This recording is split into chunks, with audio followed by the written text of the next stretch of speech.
समझे? हाँ, समझ गया। सच तो ये है, मैं किंकाई के प्लेनेट पे जाकर और थोड़ी ट्रेनिंग करना चाहता हूँ, लेकिन तुम्हारी मॉम नहीं मानती। कैसे मानेगी? तुम्हें काम करना होगा। इस परिवार के लिए तुम्हें कमाना ही होगा। वैसे मुझे भी लगता है वो पृथ्वी पर सबसे ज्यादा ताकतवर है, और मुझे लगता है उनकी बात सही है। दादाजी का सारा धन आग में जल गया, तो लगता है अब ज्यादा पैसे भी नहीं बचे। और मॉम तो कह रही थी कि पैसे कमाने के बहुत रास्ते हैं।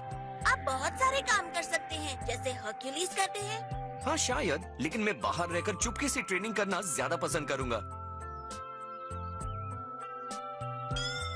ऐसे इस खेत की हालत देखकर लगता नहीं कि आप चुपके से ट्रेनिंग कर रहे हैं, डैड। हाँ।